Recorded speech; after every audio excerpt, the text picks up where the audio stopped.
The people we help move here are often surprised by certain little quirks of homes and the housing stock, maybe more importantly, in Minnesota. Sometimes a house is priced way below the homes around it, and yet somehow we know it's still not a deal. It's not even close to a good deal.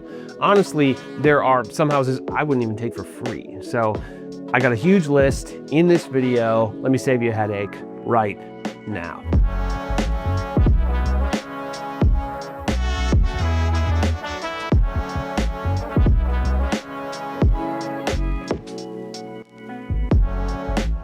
I think it's safe to say that I have been in and looked at more homes than probably like 99% of humans on planet Earth.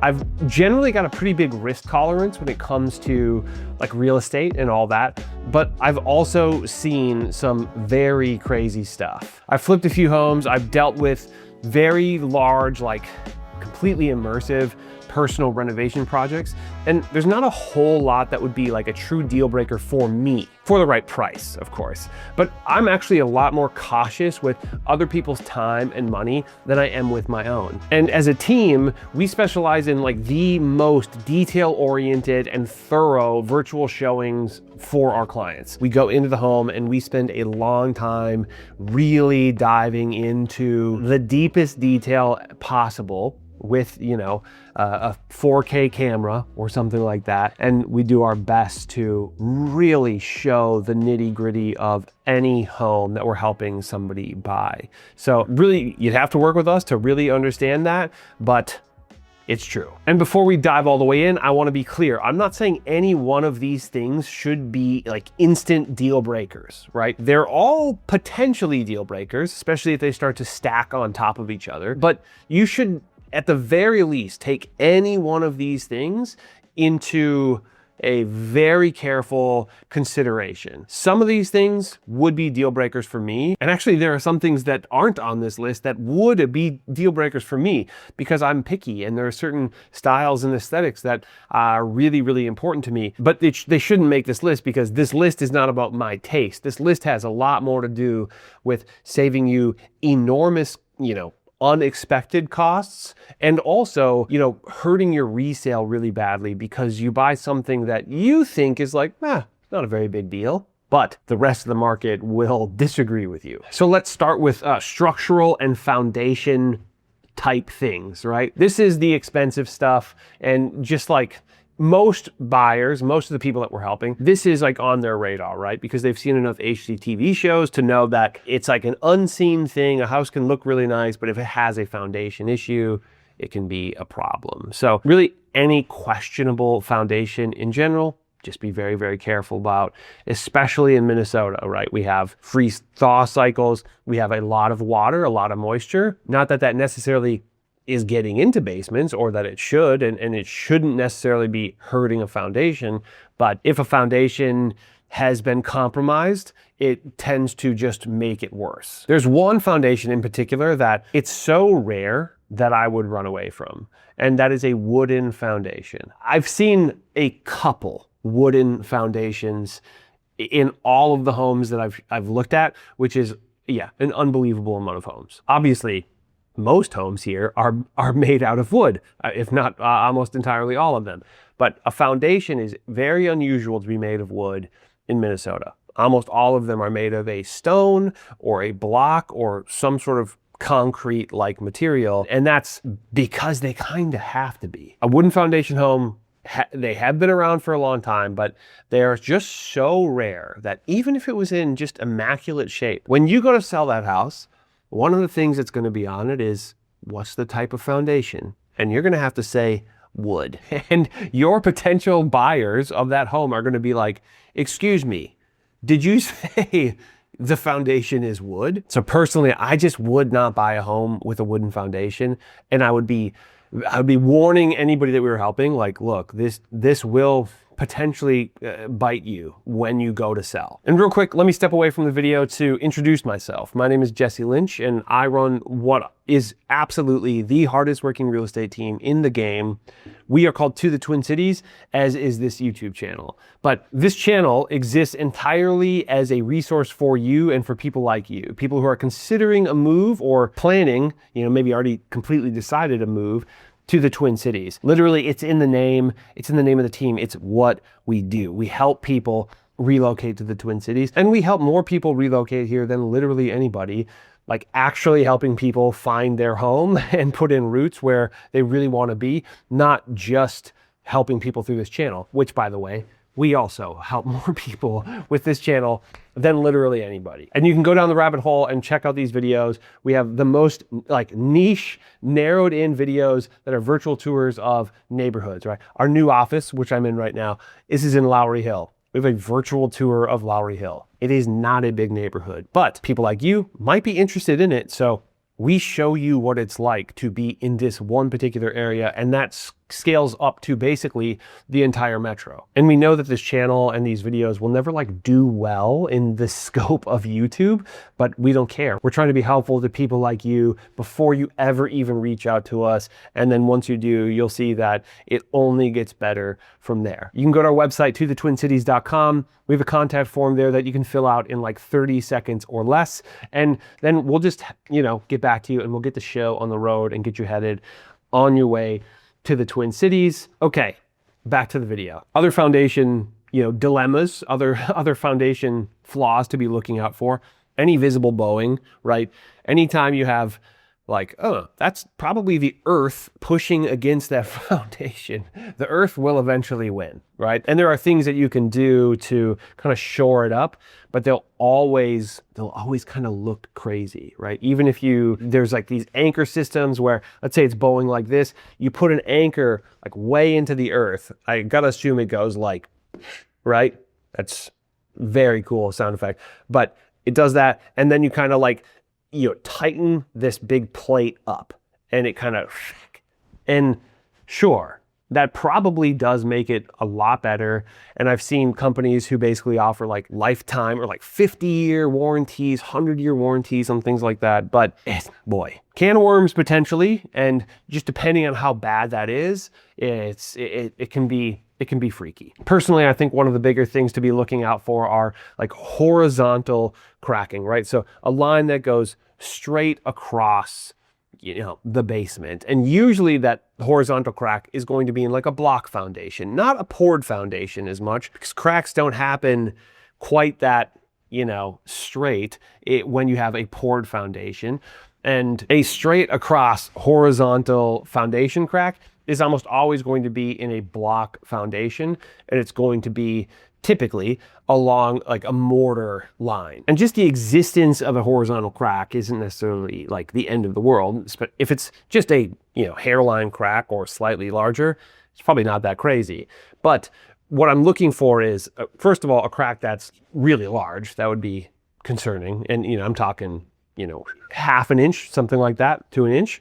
Inch would be a big one. But then you're looking for a lateral movement, right? So the crack happens, separates the two blocks because the mortar is no longer intact. And then one of those blocks is moving like this. And what that probably means is the earth is pushing against it, and it's just slowly going to keep doing that until Jenga, right? And now you no longer have any support in that spot. A similar, but I would say typically slightly less concerning thing to look for would be a stair step crack in a block foundation. Again, just the existence of that, it's pretty common. You're going to see it quite a lot, right? A hairline crack, it's not that crazy. How big it gets, the bigger it is, kind of the scarier it is. And if there's lateral movement along that stair step, again, that's a problem. That just means the earth is pushing one of those parts really, really aggressively. Similarly, another kind of foundational aspect to look for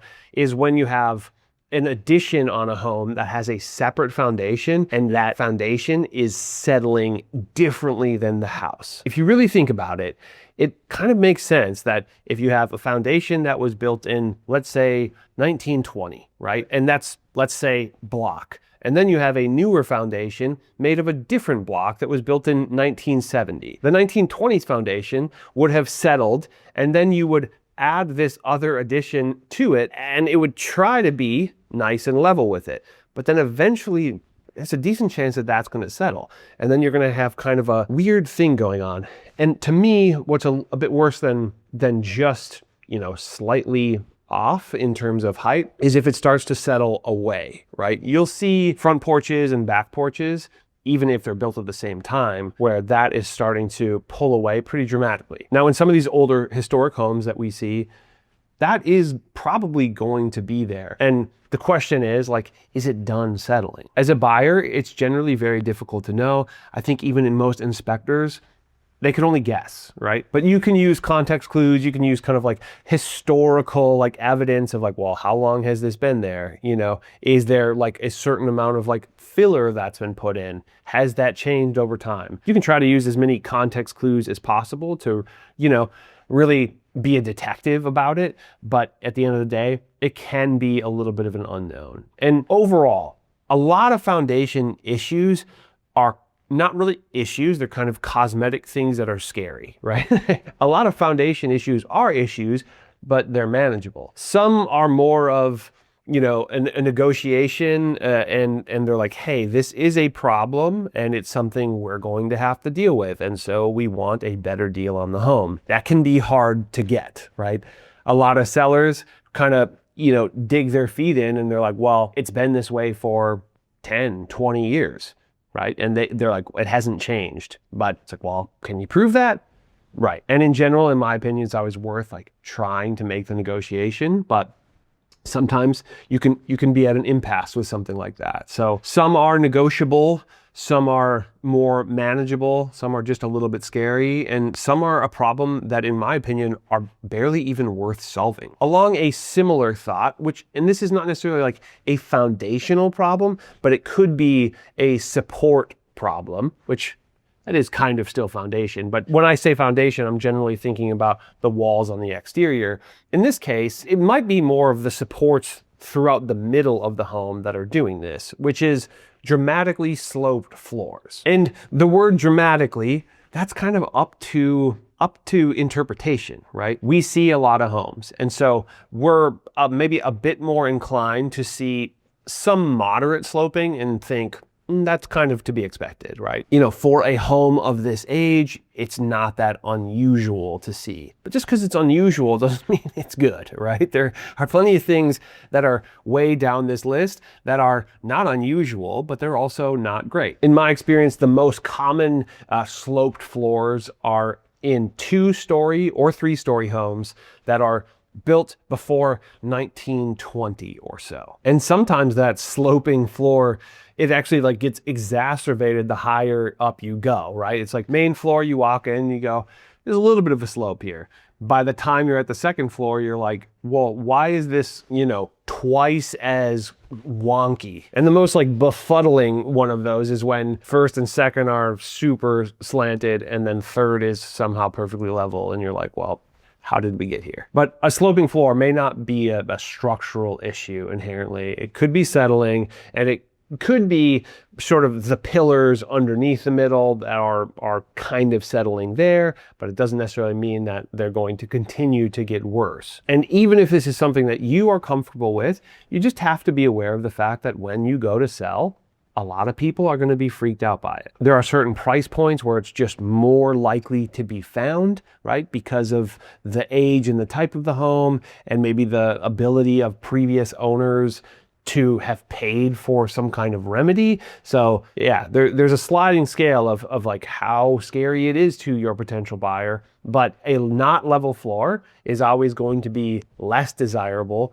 than a perfectly level floor. And then speaking of things kind of sloping, this one is a really interesting one, and it's one to be super careful of, which is when the yard the grading in general, which is just kind of like the angles of the yard, if you don't know what grading is, but the slope of the yard should generally be sloped away from the home, right? Because water will hit and you want it to leave away from the home and not directly to the foundation. It's really common to see what's called negative grading in some older homes where the grading hasn't been kept up on. The reality is, like, the dirt in the yard, the soil, just over time, it either dries out, gets stepped on, gets like a lot of water and sort of just slowly just wears down a little bit, especially if you don't have gutters. And so while negative grading is never a good thing, right? The grading that slopes toward the house, that is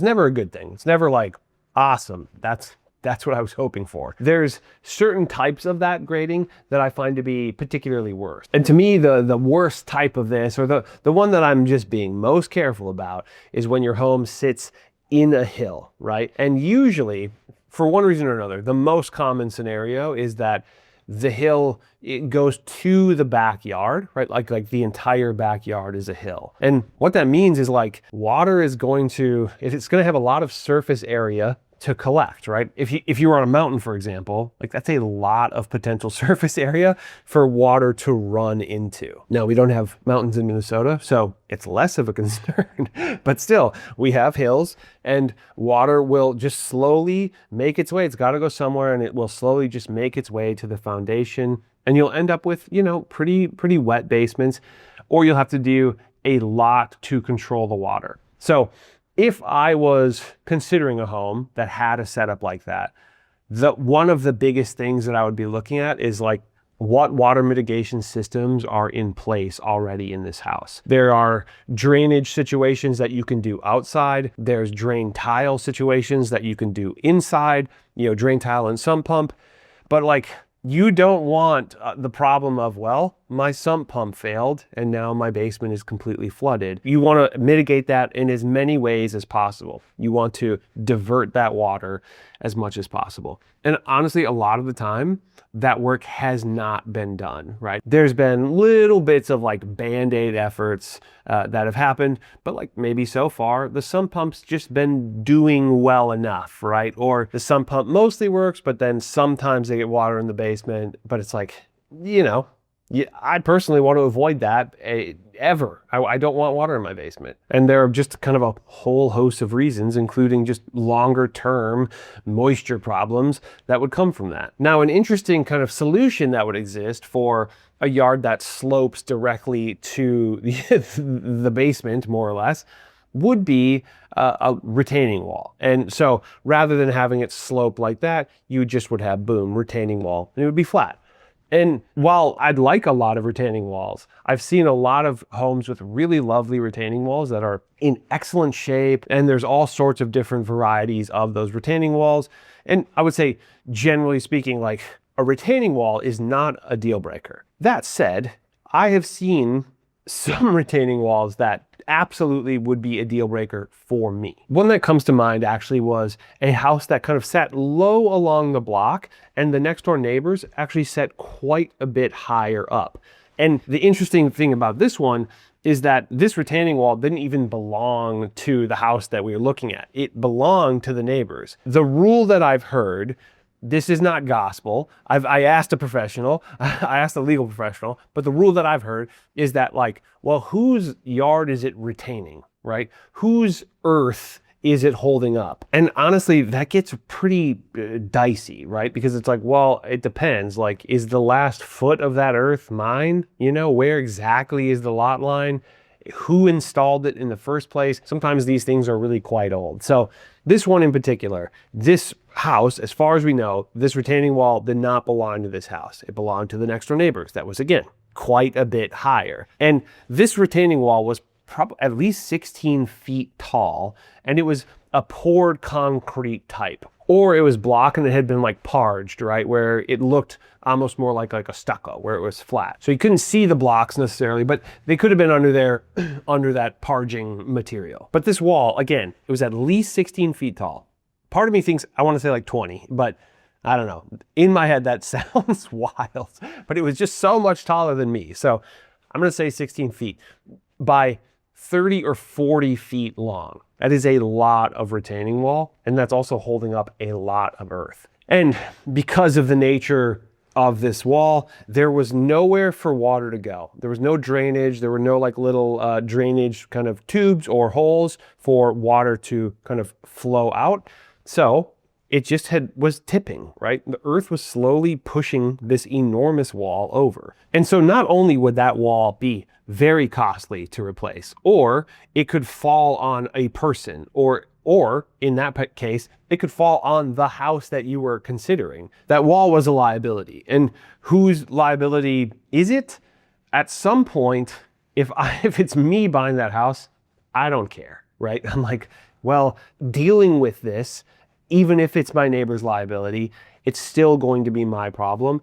And I don't want to deal with that. And if it is your retaining wall, in that case, a retaining wall like that would without a doubt be tens and tens of thousands of dollars. And one kind of similar consideration, I'm just going to lump this in together, would be really elaborate front steps. There are a lot of homes in the cities, and even quite a few in suburbs or rural areas, like kind of like cabins and things like that, where they have very elaborate front steps or just huge runs of front steps that lead up to the front door. First of all, you're poor Amazon delivery person, right? You're poor mail person. But really, even beyond that, when those start to go bad, for one, they're very often not perceived as reducing the value of the house. So you could see a house that, if it otherwise shows really nicely, just because it has these front steps that are in maybe poor condition, for one reason or another, the market doesn't really always consider those to be this like huge problem. But I'm here to tell you that they cost a lot more than what people are considering. It's not uncommon for 5 front steps, right? A very normal front step situation in the city proper here. It's not uncommon for that to cost $10,000. So imagine now you have 40 steps, right? Which again, we see those. That is a good hefty bit of money. Now, if that front step is in really good shape, then probably it's not going to be your problem for quite some time to come. If it's wood, that might be cheaper, right? I'm not kidding when I say I've seen estimates for really large front steps to the tune of like $40,000, $50,000. So again, while the market doesn't necessarily give a home like that a discount where those stairs are inevitable, a lot of that to me is because the market is underestimating how much it's actually going to cost. Another thing that is honestly kind of a deal breaker for me, because I'm tall, and even if you're not, should at least be taken into consideration, are very short basements. The reality is, like, not all basements are created equally. There are, I would say, at least like a 6.5 foot basement ceiling height is at least kind of considered acceptable within the cities. The suburbs, it should probably be at least a 7 foot, for the majority, if not 8. And there are now, a lot of the newer build homes, they're like, hey, let's not like treat the basement so poorly. And they have 9 foot ceilings in the basements, which are pretty awesome. But a low ceiling height in the basement really limits the potential of that room. So while maybe you have like, oh, we have extra storage space, the possibility that you'll ever have like this nice finished basement space becomes dramatically reduced. And even if it's somebody really doesn't have any intention to finish a basement, a short basement where you have to like bend over to like, yeah, wow, cool, nice furnace. Like, it's just not a good experience. So psychologically, again, even if this person, we've helped plenty of people who never want to finish their basement. They just know like, I wouldn't spend any time down there. So maybe they would go for it. But a lot of them, it's just not a good experience. You're more likely to bump your head. You're more likely to like be engulfed in cobwebs or something like that. The short basement, to me, is just something that should not be like underestimated how big of an impact it will have on resale. Along a very, very similar line would be a very short, like half story. Most common, that's in a bungalow. And you'll see those bungalows all throughout Minneapolis, but specifically in Southwest Minneapolis, Nokomis, Powderhorn, Longfellow, and then, certain areas of St. Paul. The bungalow is all over the place. And I saw a video where a guy said he would never buy a bungalow, and he was warning people to never buy a bungalow because they're small. People love bungalows and I love a bungalow. And I just don't think that has any merit to say never buy a bungalow. I would say be careful when considering a bungalow that has a very, very short ceiling height upstairs, because upstairs, a lot of the value proposition of a bungalow is that usually it has a large upper level room that can often be considered, a primary bedroom. There's potential to turn it into like a primary suite. But if you have really short ceilings, the lift to get that done is usually just prohibitively expensive. And honestly, I'm a bit of a vibes guy, and really short ceilings, bad vibes. And getting back to basements, I probably wouldn't buy a home that does not have a basement. I owned a cabin that had no basement. It had a crawl space, and I don't know, it was fine for a cabin. But in Minnesota, in the cities and in the suburbs in particular, like 99% of single family homes have a basement. It's really tricky and really region specific. A lot of people use the basement for storage, and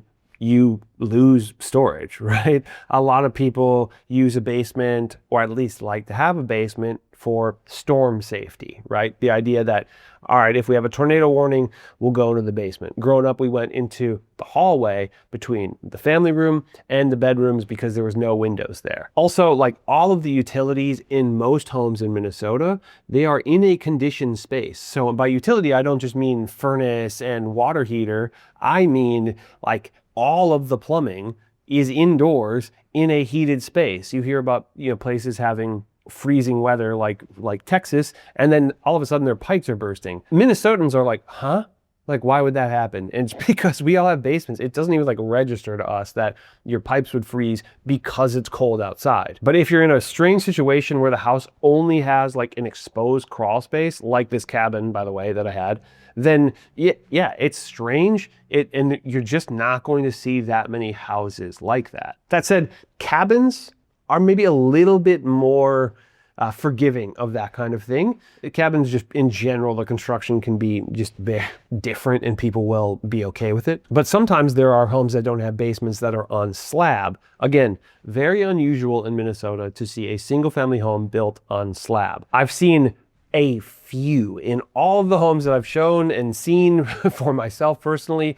I've only seen a few, a couple in Richfield, I think one in Bloomington, one in Golden Valley, and then everything else that's ever on slab, it's either considered a patio home, so it's very new, and I think the technology of the slab has gotten a lot better, right? So there's that. Or they're townhomes. And is it technically slab? Is it technically a partial basement? It's hard to say for sure, but that type of thing is just more common to see there, and so it won't hurt the resale quite as much. Whether or not it's the correct structural thing, I don't know. I'm not a structural engineer. A lot of townhomes are built that way, so I have to assume that there's enough technology to make them, sound and solid. And by the way, Minnesota has some of the best build quality in the country. So new builds that are being built right now in Minnesota have some of the highest standards in the country. So much so that the likes of Toll Brothers, which if you're anywhere on the East Coast, you probably have heard of Toll Brothers. Toll Brothers was in Minnesota for a minute,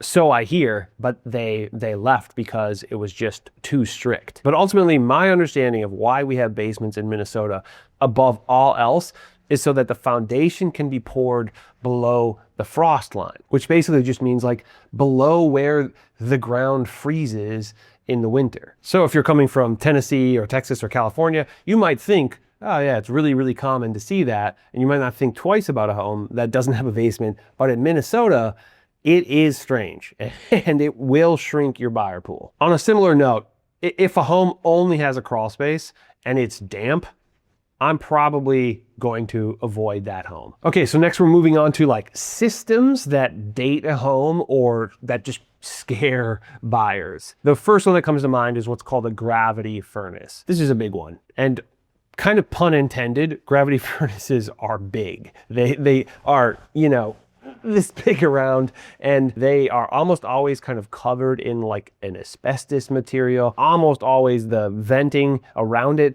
the ducting also has some asbestos involved. They are huge, they are scary to look at, and they scare away most buyers. That said, they're very simple, and to the extent that there's anything redeeming about them, is that you will still see gravity furnaces that are 80 plus years old that are still kicking. And I think it's just because they're so simple, but they're also very, very, very inefficient. There is basically a flame, a heating element, and then gravity plays its role. There is no fan. There's nothing pushing that air anywhere, and that's how the gravity furnace works. Very often the ducting is all quite different in the basement. So if you were to switch it out, there's a pretty big task involved in like modernizing a home that used to have a gravity furnace. Another consideration that I think would be less visibly a concern for future resale and more about kind of just for you to know and for you to consider when buying a home is if the home has galvanized plumbing, is specifically galvanized water supply in particular, but also the drain lines as well. So the idea of galvanized plumbing is that it corrodes from the inside out, right? So really not showing its cards until it's like, oh, I'm leaking, right? So not awesome, not ideal in general, but important to consider. Then the supply lines, you'll find that because it corrodes on the inside, it sort of pinches off the supply, and you'll have water pressure dropping from that, galvanized plumbing corroding. Very often in a home like this, it'll lead to either multiple small replacements along the way, where you're just like slowly replacing the pieces that corrode, or some people will do a full replacement, which is very, very costly. A similar thing that you just do not hear about very often is a type of water supply line. And now you've heard of PEX, I'm sure. Most people have heard of PEX. And PEX nowadays is really quite good. It's been modernized and it has a nice flexibility to it. And there's probably, I think they're on their like kind of third version. They're on their third version of PEX, and it's come a really long way. The really early days of PEX, it would become brittle with age. I believe CPVC is kind of the predecessor to PEX. And I've dealt with CPVC before personally, and boy, does it get brittle. I actually once had a water supply line that I wasn't even working on at the time, and I bumped it, and the brittle supply line just cracked from a pretty light bump. It cracked, and just water just started spraying all over the place. It was one of the most stressful events that's ever happened to me in a house. And I was there alone also, and turning off the water, it like felt like it was taking 4 hours to do it because just water was just pouring out in the meantime. So it was literally right before the shut off valve. It boom, now water's going out, and you go, well, now how do I shut that off? And you had to, run to the basement. Not cool. And in general, CPVC can just like fail suddenly. You're not going to see this stuff very often. It just, for one, it's not around that often anymore, but it does happen. And I would say probably like late 70s to the 80s is where you'll see it. They probably just thought like, oh man, this stuff is awesome. And they were wrong. A similar thing that probably seemed like a great idea from the 60s to into the 70s was aluminum wiring. It's going to be almost impossible to know that a home has aluminum wiring until you get it inspected. So you might be able to see it in the breaker. There might be some evidence if it was like exposed somehow, but you're probably not going to see it, right? You'd have to open up that breaker box to be able to see it. So aluminum wiring, not necessarily a deal breaker. There are things that you can do to solve it. They're actually pretty eloquent solutions these days, but if you have to completely rewire a house, it's not going to be awesome. Everybody by this point has heard of knob and tube wiring. I'm going to say very similar things about that. It's old, it's dated, and it costs more to insure typically if you can find the insurance, which you probably can. It just costs more. And it increases the likelihood of fire and all that stuff. It is not totally uncommon to see knob and tube in homes, especially in a second or third story. A lot of the times people do the basement because it's all kind of exposed and easier to get to, but then the main level, it's like, well, it's all behind these nicely finished, plaster walls. We don't want to have to do that, so they leave it in place, or they fish up some of the stuff that's easier to get to, but then whatever's going to the light fixture, for example, would be really complex, so they don't do that. So trying to get a feel of like how much knob and tube is actually in the home, where is it, can you see it, what's the condition of it? Yeah, it's definitely worth taking into consideration, and it's going to cost money somewhere down the line. It's like basically an inevitability that at some point you're probably going to have to do something with it, or a future buyer at some point will want to do something with it. So just know that that will kind of be there in the background, even if you don't choose to do anything about it. And actually, before I get to this next one, if you could, please do me a favor and like this video and comment below, like what would be a deal breaker for you when buying a house, or what has been a deal breaker for you in the past. I would be very appreciative. And one little plug, we have a different channel called Welcome to the Twin Cities. It's where people who are, willing to be interviewed on a podcast by us, people that we've helped relocate here from all over the country, they join us on a podcast, usually about an hour long. We ask them about the process and about how they see Minnesota, how they've, enjoyed their move and all that stuff. So welcome to the Twin Cities. We have a lot of our opinions and like our view on the Twin Cities on this channel, but that's just a way that we can get other people's insight on not just the process, but actually just like the Twin Cities in general. So maybe open a tab on your phone for that channel or something like that while you're watching this. And yeah, let's get into this next one, which is not just kind of not very well known. Some inspectors won't even know to call this out, but it's a really strange one. It's a specific electrical panel called Federal Pacific. That was the name of the company. And no, it is not also a railroad company, even though the name for sure sounds like it would be a railroad company. Inside of a Federal Pacific panel, you will find a different type of, the breakers or the fuses, which are almost completely obsolete too at this point. But even, I would say a fuse is almost like less obsolete than a Federal Pacific panel, which is kind of crazy. But the Federal Pacific has a type of breaker called a stab lock, where this sort of reset mechanism has just a completely different operation style than what you're used to seeing in a breaker panel. And so the problem with those is that they fail. And Federal Pacific is long since bankrupt. And so you're not gonna get like a warranty on this thing, right? So what happens now, it's not just, oh, you have this panel that is a problem. It's that, but you have a panel that now an electrician, you'll say, hey, can you add an outlet in my garage for my electric car, because there's plenty of room on the breaker panel, so seems like I should be able to do that, no problem. The electrician, I have yet to find any electrician who will not do this, because I think it's a legal thing at this point. They'll say, I can't work on anything until we replace this electrical panel. And that is what we call being jammed up. And let's be honest, nobody wants to be jammed up. Actually, that's a perfect segue into the next one, which is a home with really bad water pressure. Again, it's very often it is from that galvanized water supply lines, because it's just getting kind of like shrunken and pinched off. But even if your buyer doesn't find it, or a potential buyer doesn't find it during their first walkthrough, the inspector will, and the inspector will call it out. And the solutions for that are very, very costly. So at that point, you're either hoping for somebody who doesn't really mind it, maybe they're used to bad water pressure, or you're hoping for somebody who, underestimates how expensive it will be to solve that problem. So these next two are related. They're very closely related, which is I'd be very careful when buying a home without performing a radon test, and I would be very careful about buying a home without performing a sewer scope. The reality is either one of these things, they're really cheap to do, right? A few $100s, $200 to $300 to get a radon test, $200 to $300 to get a sewer scope. So what is radon?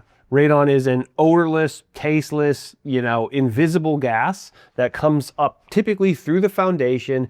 It has something to do with decomposed granite, right? Again, I don't know. I don't even understand how granite could decompose, if I'm being completely honest, but I think it does. And then it turns into fundamentally a radioactive gas that seeps through the foundation in homes.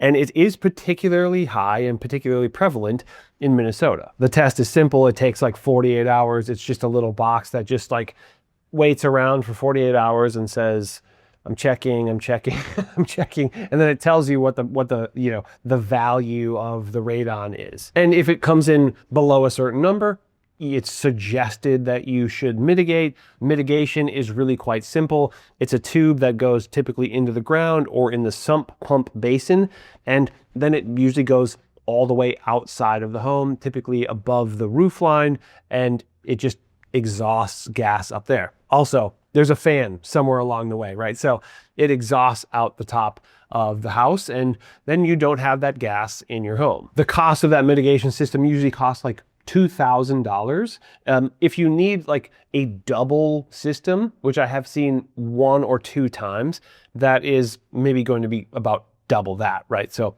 about $4,000. I think the most expensive one I've ever heard of was $4,500. And that was for like a double system that also had like another, suction point or something. That said, I would be probably more likely to buy a home without a radon test because I know it's probably about $2,000 for most homes. And I would be way less likely to buy a home without a sewer scope performed prior to closing. A sewer scope is fundamentally a camera that goes down a sewer line. It's not cool to look at, but it's important. And you're basically looking at the condition of that sewer line, right? Particularly in older neighborhoods, in neighborhoods where there's a lot of tree coverage, through the front yards.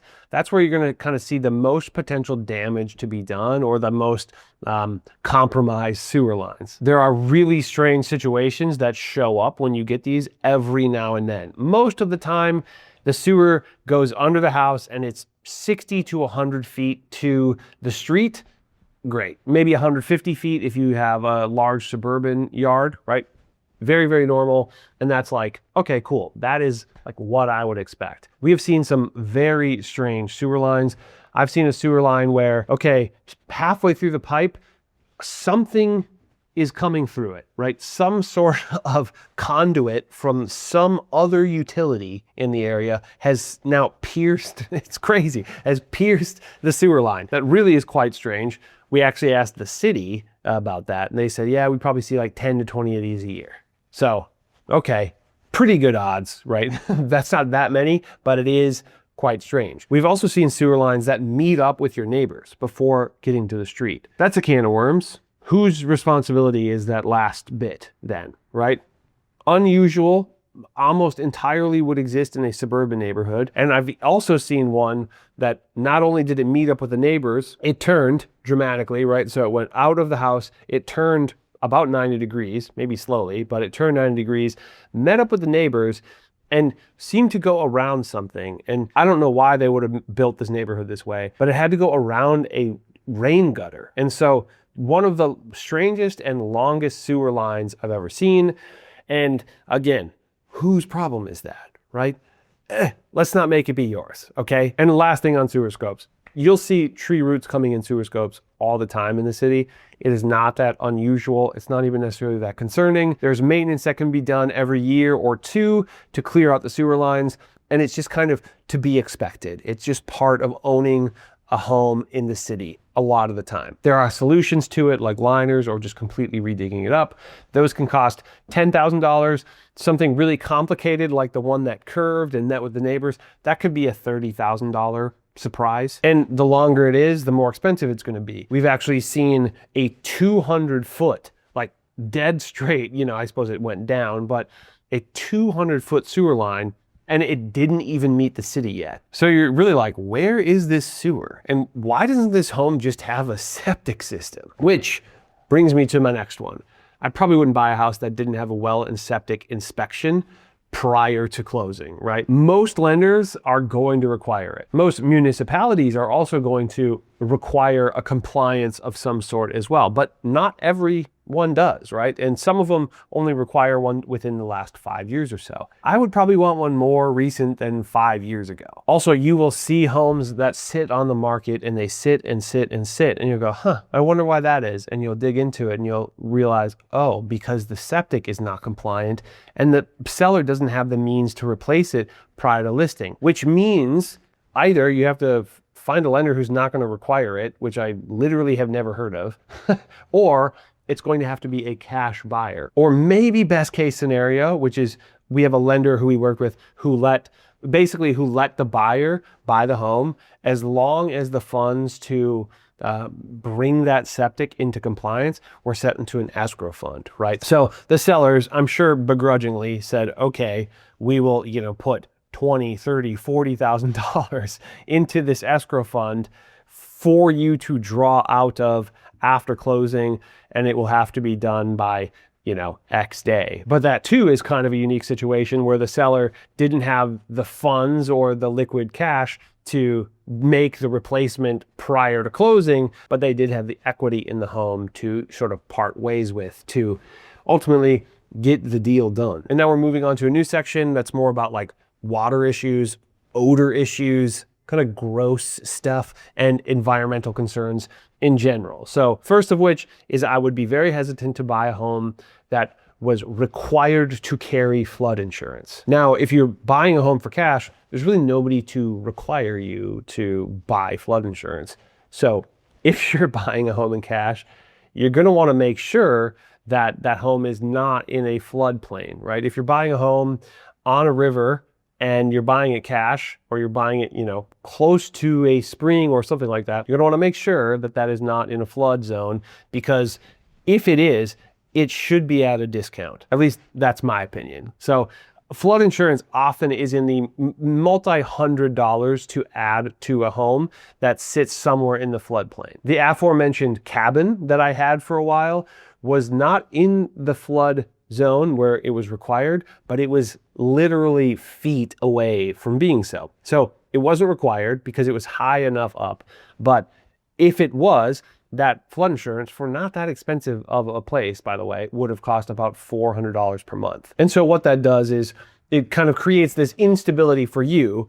It also means selling it is going to be much more complex. It means that you're going to have to find somebody who says, okay, I'm comfortable with that and I'll move forward with it. And honestly, that's just not super likely. So next up is a home with a persistent, nasty odor. A home with a nasty smell had better be purchased at a pretty sizable discount. And I would also, the only way I would buy a house with a really gnarly odor is if I was already basically intending to almost gut the whole house. There are odor mitigation companies, right? And they can do a pretty good job. But what's interesting is now in Minnesota, it is required to disclose if professional odor mitigation has been performed within the last, I think, 90 days. And a lot of the reason for that is because a lot of those odor mitigation companies, they'll guarantee no odor for 90 days. So you do the odor mitigation,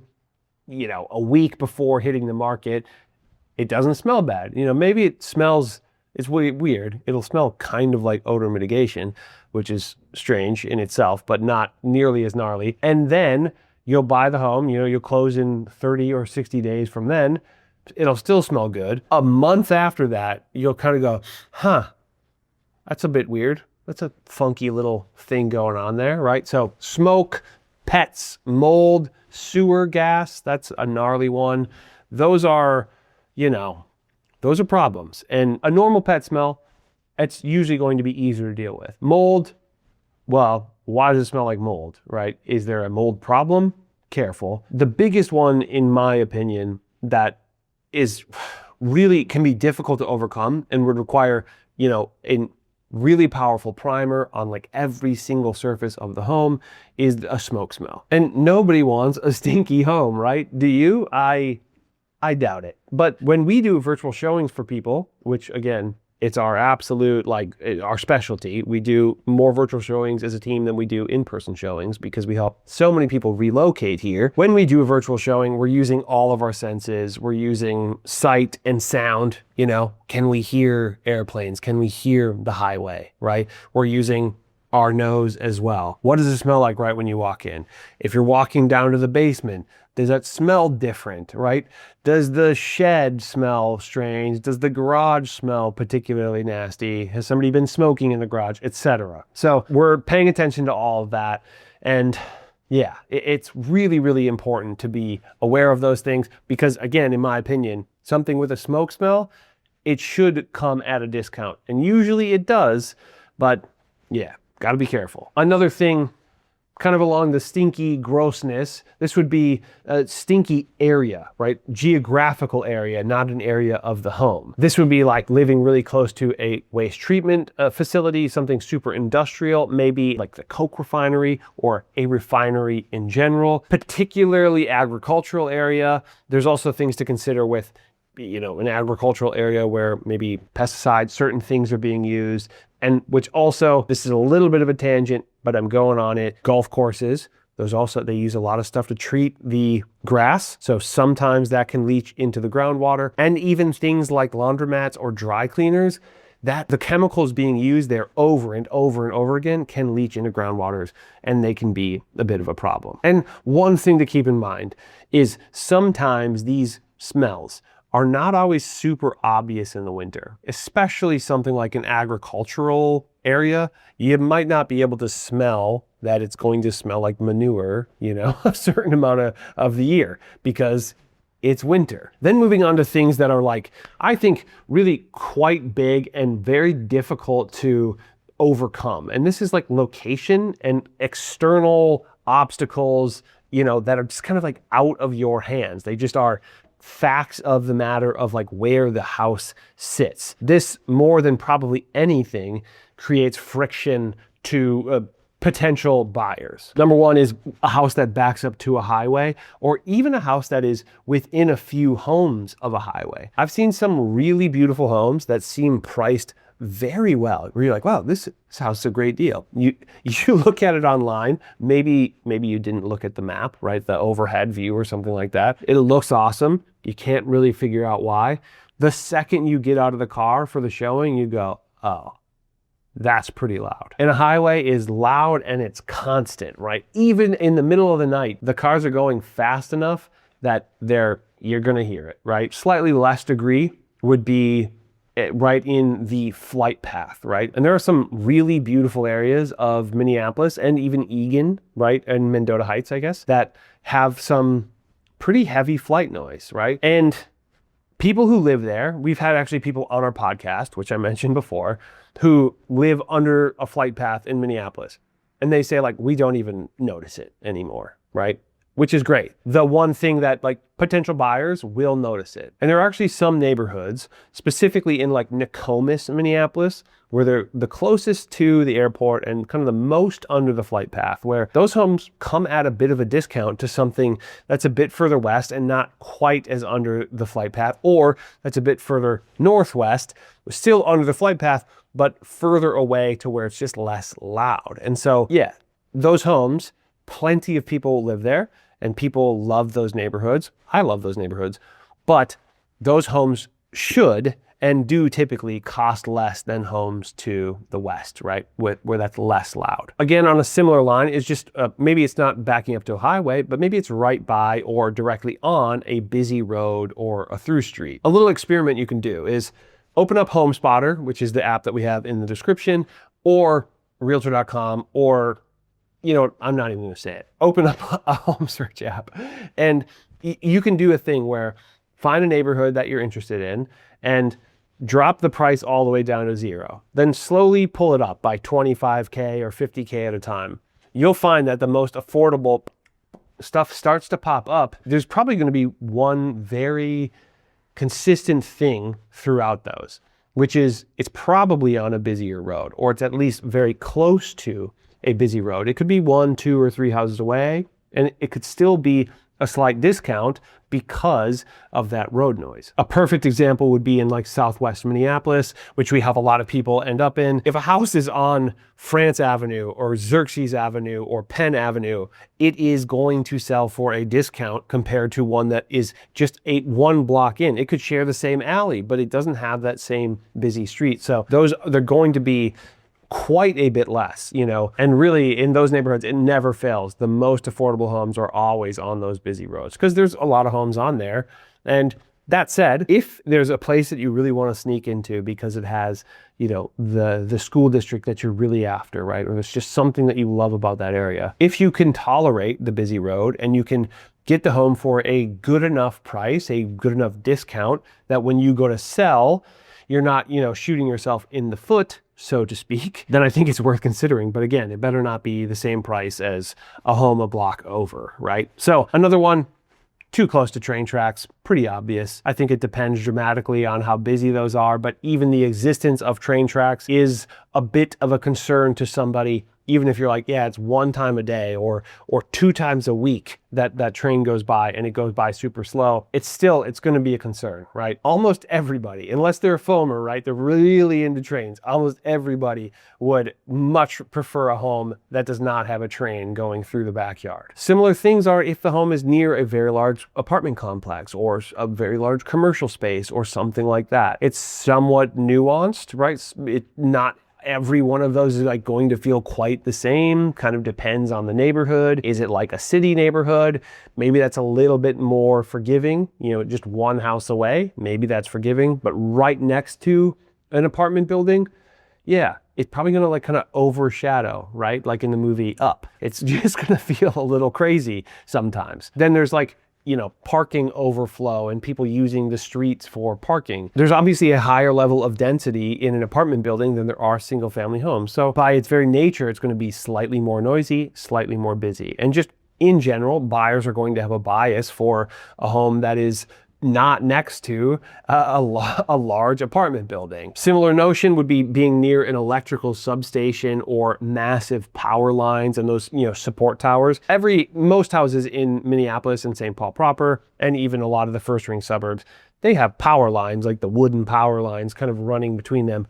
That's not what I'm talking about. I'm talking those big, huge metal supports where you're standing below them and you can hear a buzz. I've heard that there are like genuine health risks to living that close to something like that, but even if that's not true, people don't want it. I mentioned the commercial spaces, but a few things to consider are being really close to schools, right? The drop-off pickup, that's a busy time. So if you were across from a school, it might be annoying to you, right? You might go, it's cool, it's a school. And then you go, oh, yeah, it's not that cool, right? And there's going to be announcements over the speakers. There's going to be the bell. I don't know. I used to live by, I didn't mind those sounds at all, but the traffic, I think, could be a frustration. And then being too close to a restaurant or a bar or a retail space. If that's your view, it's just atypical, right? Maybe it's an awesome restaurant, right? Or it's a bar that you love that you would love to go to. But a future buyer just is not likely going to have the same affinity for it. Also, if you're in the city and you're dealing with alleys,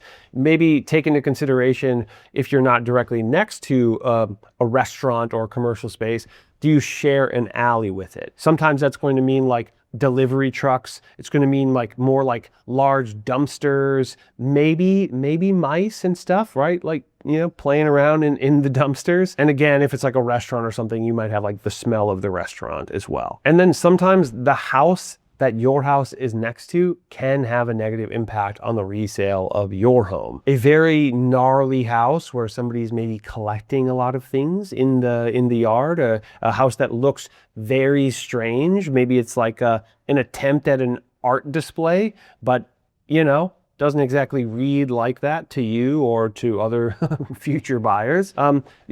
Those houses, the truth is you can't change your neighbor. So once you buy a home, however they are, that's how they're going to be. The best you can do is buy a home where you like how the neighbors are doing things. And even that, you can't control who's going to buy that house. So you might have a neighbor you love, you like how they take care of their home, and they could sell it to somebody, to whom you don't like how they take care of the home, which is I would say probably the number one argument for why an HOA would be a good thing. And more on HOAs in a bit. Now we're moving on to another section, kind of like access, right? Roads and driving and winter, right? All of those things kind of combined. So I would be very hesitant to buy a home with an extremely steep driveway. People from out of state don't necessarily recognize it as a problem, but when it snows and some ice freezes onto your extremely steep driveway, even if it doesn't freeze, if you have to snow blow or shovel your extremely steep driveway, it is not going to be fun, right? And people who live here will know. They'll be like, oh, no way, right? I have seen a lot of very nice homes sit on the market for a very long time because they have this thing that's almost completely unsolvable. Actually, I think when I was in high school, I delivered pizzas and I once parked my car on a pretty steep driveway. I got out of the car and it slid down the driveway and ended up in the street just because it was in park. I think the car was off and it just was so icy and so steep that gravity took it all the way down. I wouldn't want that driveway. A similar thing to take into account just from a maintenance standpoint is a very, very long driveway. But plenty of people have them and, there's like beautiful, estate type homes with like, quarter mile, half mile long driveways. No shade intended on that kind of thing.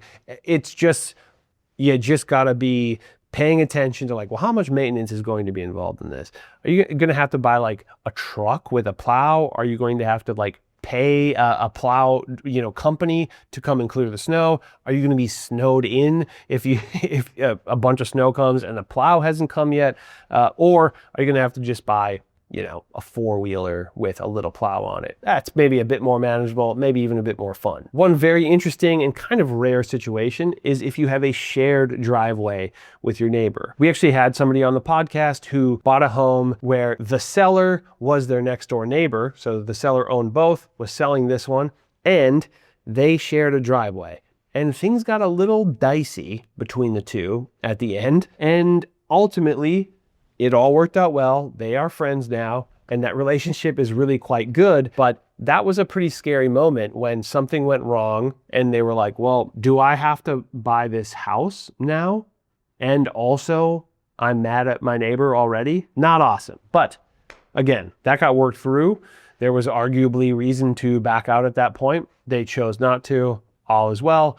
So a shared driveway is interesting. The reality is, like, if you have to rely on your neighbor to keep it up and to maintain it, along with you. So you're going to be pitching in with your neighbor.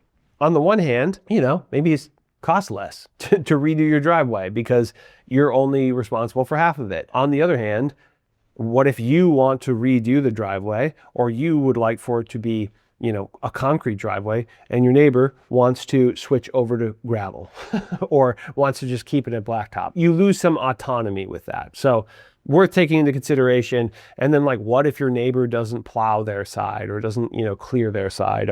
That just becomes this kind of like nuisance, this annoyance, and some buyers, again, will steer clear of that. A very, very similar concept is something like a private road going through a neighborhood. I think of that as just a big, huge shared driveway shared between more people. If there's no clarity on like the easement, if there's no HOA, if there's no like agreement in place between all these neighbors and the people who share this private road, could be a headache. Then a few things that pertain to the garages in Minnesota. Some people would say don't buy a house without a garage in Minnesota. I don't know. I would say it depends, right? Depends on your budget. If that's the nicest home you can get and you don't have a car and you intend to be there for a long time, well, that's up to you to decide, right? I would say be very careful about buying a home that does not have the potential to have a garage. A lot of people think they're going to add a garage and they don't, right? Or they think, I'm going to turn this one car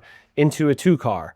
But it's, it's money that you go, well, is it really worth this money to me at this point? And I have found that for a lot of people, the answer is no. It's not really quite worth it to them at that point. So while a house with no garage where a garage could be built, okay, not awesome, right? Your buyer pool will shrink. A house with no garage where no garage can exist, now that is really shrinking your buyer pool dramatically, because you won't even catch the people who are like, at some point I'll add a garage, right? You'll miss them entirely. Then I have two personal gripes, and this is my taste a little bit coming into play. I would be careful, or I would be take into consideration buying a home that has an attached garage that you have to like walk around the front to get to the entrance, right? Walking around the back, or like a little short little connection through the back, I don't really mind that. That feels like, just a really close detached garage. But when there's a really strange situation, we've seen tuck under garages where there's no access to the inside of the house. So you have to park in the garage, which is kind of under the house,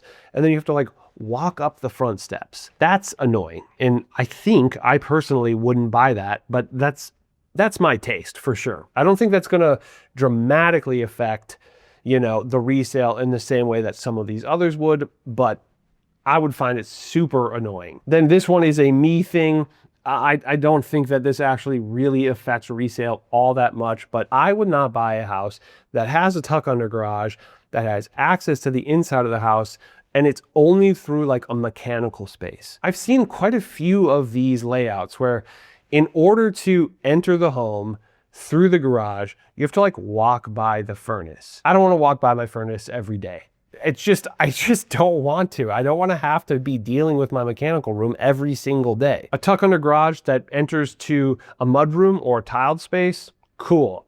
To me, that is literally not a flaw at all. But if I have to see a utility sink and unfinished rafters every time I walk into my house, I think it's gonna just wear on me a little bit. Okay, moving on to this next section, which is kind of like layout problems and things that just within the market, I don't know. Some people hate and some people, I guess, tolerate. It's very rare that somebody loves any of these things. So the first is a split entry home. I grew up in a split entry home. I want to be clear, I'm not saying don't buy a split entry home, but typically a split entry home, which is where you walk in the front door, like as a guest, or even from a garage, you walk in and you are met by a small foyer, if you will, and you have to go up or down, right? That's the only option. It is not to be confused with a split level. A split level, very often, you enter the home and you're in the kitchen or the living room, and then you have to go up a half story to get to a bedroom wing, and another half story goes down to, a family room or something like that. That, to me, those homes sell, and they don't sell for massive discounts. There are fewer potential buyers. People with mobility issues are going to struggle with, that many stairs, right? So it's worth taking into consideration that you have to literally use stairs to go to anywhere. That's kind of why like a Rambler, some people call it a ranch, is among the most marketable homes there is, because you can almost always live only on the main floor and really would never have to go to the basement except maybe to do laundry. The split entry home that I grew up in, the biggest con about it, the stairs, sure. But the foyer, that entryway, was little. And there was a front door and a garage door that all were like right there. And so it was a very frustrating spot. There was no closet. You had to kind of you really had to solve some storage issues. And like when we had guests over, it was always kind of like this thing kind of, this foyer is tough. One thing I would be very careful about is buying a manufactured home in Minnesota. A manufactured home on a lot in particular, those inherently do not gain value. They actually reduce in value pretty dramatically. The financing can be difficult, and that's some of why the resale isn't great. There's only a few lenders who will lend on a manufactured home in Minnesota. And generally speaking, they're more akin to like a vehicle or an RV in the build quality. That said, they're better than that, I would say most of the time. Most of them will last quite a bit longer than that, but they're nowhere near as like permanent as like the stick built homes that you'll see everywhere else. Another thing that people from out of state actually are kind of surprised to hear is that a pool in Minnesota is not a benefit, right? Especially at a lower price point. As you get, I would say north of $1 million, certainly north of a $2 million home, a pool becomes less of like a concern, right? And a lot of that comes down to the fact that like the costs of maintaining and the costs of winterizing and things like that, it's just less of a concern, right? The reality is in Minnesota, the pool season is pretty short, right? Our summers are not super long, so you have maybe 6 months of pool season. Maintenance on a pool costs money no matter what. But because you only get to use it for half a year, that arithmetic, it just starts to kind of not work in the favor of the pool. That said, we've helped people buy homes with pools, at these lower price points, and they're like, well, yeah, I really like the idea of having a pool, and I don't mind dealing with the maintenance and things like that. Okay, good on you, right? Right? I actually think that I would like to have a pool someday in Minnesota, but I will know that it is not a good investment. Speaking of bad investments and maybe the wrong customizations, I am very, very cautious and very skeptical of a home that's been overly customized with like, there's all these cool top of the line things. The reality is most people don't care about all that stuff. And most people do not want to pay that much of a premium because you added all these bells and whistles that like only you want. And sometimes people make really strange creative choices, not even just like, amenity choices. And you're like, well, who wants this house? There might be one buyer in the United States who wants this house to look like this house looks. Then moving on to another section, this is like HOAs and condos, right? Or common interest communities. That's what we call them in Minnesota, at least in our purchase agreements, right? I would be very cautious of a condo or townhome. It'd be very unusual to see this in a single family home, but where you have a rapidly increasing HOA. What that probably means is that like this place got a little bit out of control, right? And if they just increased, you're yet to be sure about like how has that increase affected the values, right? So let's say 2 months ago, the HOA went up by $300, right? Because they just boom, okay, that's in place. Then you're looking at a comp from 6 months ago where the HOA was, lower by $300. The arithmetic that the buyer would be doing is just very different between those two. So if you're buying too soon after that, recent increase, you don't quite have all the information yet. So I'd be very careful about that. And I would also be considering a place that has a lot of deferred maintenance and has not had a recent increase in the HOA. The reality is an HOA, if they're taking care of the exterior of the building and the common areas, eventually there's going to be funds that have to be used. So you're going to want to look at like, when was the last time any of that major stuff was done?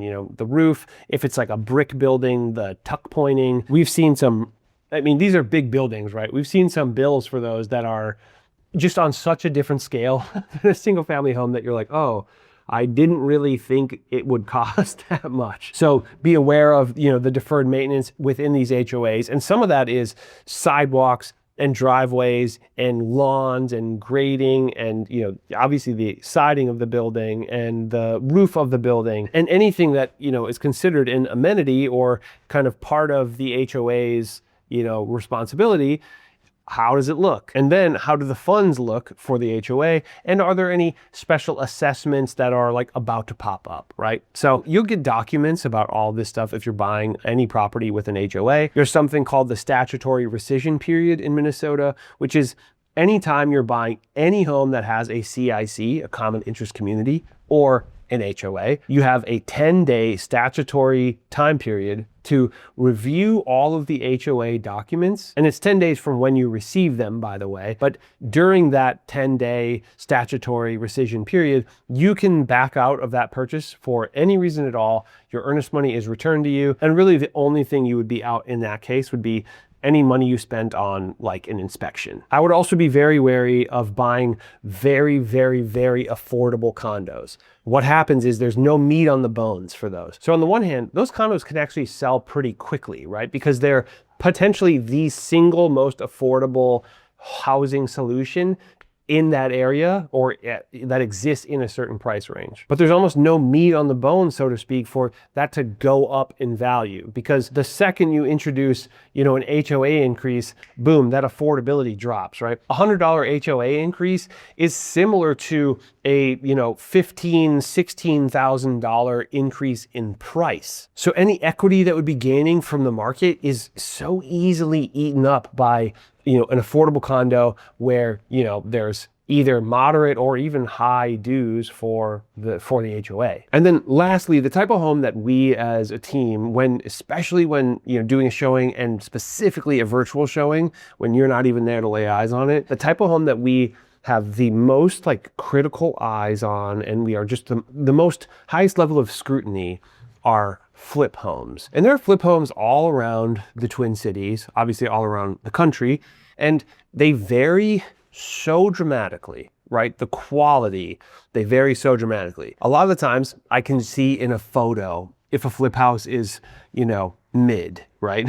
As the kids say. But sometimes it really takes being up close and knowing what to look out for to really be able to see when a house is just not what it appears to be. A lot of flips that exist in the affordable end of the housing spectrum, they have just kind of cheaper materials, right? And to be honest, on the very affordable end of housing, that's kind of to be expected. But as you start to go up in price point, what starts to be very frustrating is when you have more expensive homes, but they're still using that really budget material. And so I tend to think that if a flipper is using materials and products that are consistent with the price point that they're offering the home in, I don't take any real offense to that. When it's way cheaper materials than kind of what the price point calls for, we're gonna call that out for sure. Honestly, we're probably gonna call it out on the affordable one anyway, but that doesn't necessarily mean that it's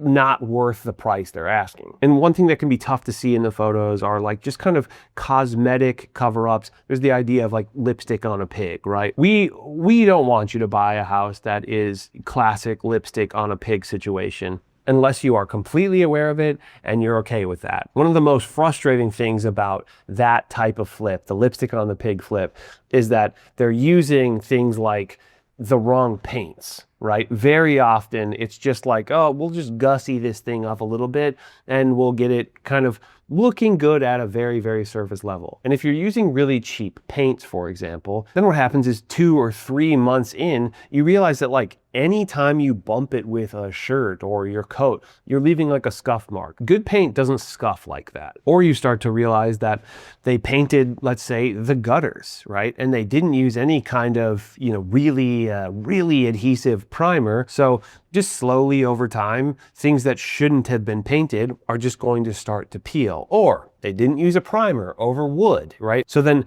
the grains, the colors from the wood start to bleed through the paint. I see that all the time. And I know that that's what it is because I've made that mistake on properties that I've had before. A good painter knows that a really good primer is super necessary for things like that. And so while my taste very often is frustrated by the fact that flippers will take a home that had some character and they'll completely strip that character out, right? To try to make it a neutral palette in a home that, was already pretty neutral, right? But now it basically is completely devoid of character. That drives me crazy, but that doesn't necessarily have to drive you crazy. And you can probably see what the overall character is in the photo. What you can't tell is the cheap materials and probably even more so, the bad craftsmanship. We see bad craftsmanship all over houses all the time.